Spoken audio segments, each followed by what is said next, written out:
You know, when you look up in the sky and you see those white puffy things, well, they have quite a few more names than just clouds. There's also a few interesting facts about clouds that we can go over here. Clouds are not actually weightless and can become very heavy.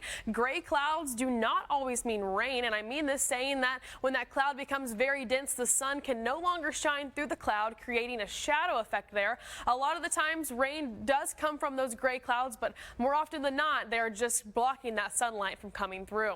Now, there's also three main groups of clouds there: cirrus, stratus, and cumulus clouds. So let's go over what each of these clouds are and kind of where they are in that atmosphere. So we go all the way from the troposphere all the way to the stratosphere, which is up towards where the planes fly. And you have cirrus clouds sitting very high in the sky, very light and wispy clouds. But then you also have these subgroups of those clouds. So you have cirrocumulus, which are a little bit more puffy, but they kind of lay in long streaks across the sky. You also have cirrostratus, which kind of lay in a light, very thin blanket, kind of like when you see overcast skies. But then you also have these altostratus clouds, which are a little bit more in that mid layer, a little bit more puffy, but they also lay across that sky there. And then you have altocumulus clouds here on that next layer, but still kind of in that mid layer, kind of a little bit more puffy, also bringing out kind of a bit of that, covering a bit of that area there. Now, that other subgroup is that stratocumulus, but also stratus by itself just means that it's covering across that sky. They're kind of laying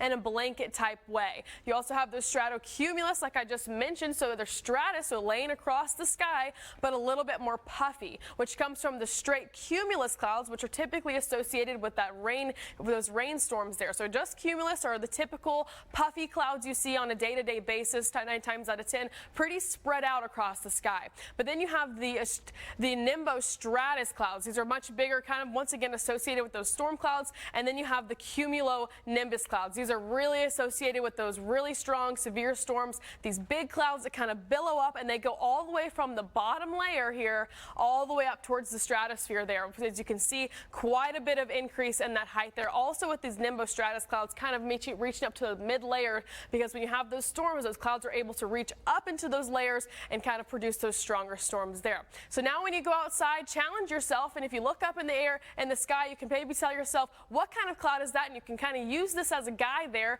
and figure out what it is just besides a cloud.